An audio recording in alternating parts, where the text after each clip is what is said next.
اعوذ باللہ من الشیطان الرجیم بسم اللہ الرحمن الرحیم وبہ نستعین۔ سورہ مومنون میں ایک اور چیز، ایک اور صفت کہ جس کو پروردگار عالم نے مومنین کی کامیابی کے لیے بیان کیا، وہ ہے امانت کی رعایت کرنا۔ یعنی جو چیز ہمارے پاس کسی کی امانت ہے تو اس کو اگر وہ ہم سے مانگے تو ہم فوراً دے دیں، چون چرا کیے بغیر۔ یعنی اسلام جو ہے ہمیں خیانت کی اجازت نہیں دیتا۔ اسلام ہمیں یہ درس دیتا ہے کہ اگر کسی نے کوئی چیز امانت دی ہے تو اس کی امانت جو وہ واپس کر دو۔ یہاں تک کہ ہمیں روایت میں ملتا ہے کہ چھٹے امام یہ ارشاد فرماتے ہیں، اگر میرے جد کا قاتل میرے پاس کوئی چیز امانت کے طور پر رکھوائے اور اس کے بعد یعنی ابن ملجم میرے پاس کوئی چیز امانت رکھوا رہا ہے اور پھر وہ مجھ سے مانگے تو میں دینے کے لیے تیار ہوں۔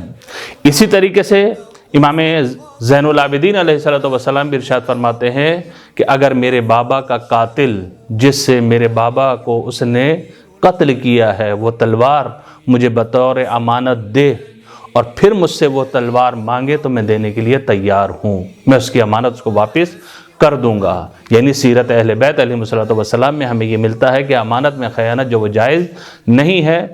سال ہفتوں میں ہجری کا واقعہ بھی ہمیں ملتا ہے کہ کچھ لوگ پیغمبر کی خدمت میں آئے اور آنے کے بعد جو ہے اسلام قبول کیا، اور جب اسلام قبول کر لیا تو انہوں نے آ کر جو ہے پیغمبر اکرم صلی اللہ علیہ وآلہ وسلم سے یہ کہا کہ یا رسول اللہ اب ہم مسلمان ہو گئے ہیں تو ہمارے پاس کچھ گوسفند اور بھیڑ وغیرہ ہیں کہ جو ہم یہودیوں کے چراتے ہیں، اب ہم مسلمان ہو گئے ہیں تو ہم یہ بھیڑ جو ہیں، یہ دمبے جو ہیں ہم آپ کی خدمت میں جو ہے وہ پیش کرتے ہیں۔ پیغمبر وہ کہ جس کو کافر بھی جو ہے امین مانتے تھے کہ یہ امانت دار ہے، امانت میں کبھی خیانت نہیں کرے گا، تو پیغمبر اکرم صلی اللہ علیہ وآلہ وسلم نے جو تازہ مسلمان ہوئے تھے ان کو یہی درس دیا کہ دیکھو کہ اسلام ہمیں خیانت کی اجازت نہیں دیتا۔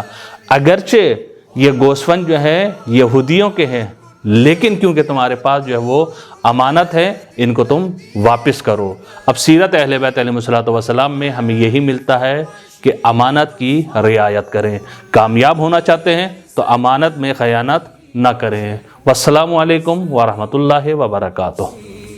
اللهم صل أفضل صلاة على أسعد مخلوقاتك سيدنا محمد وعلى آله وصحبه وسلم عدد معلوماتك ومداد كلماتك كلما ذكرك ذاكر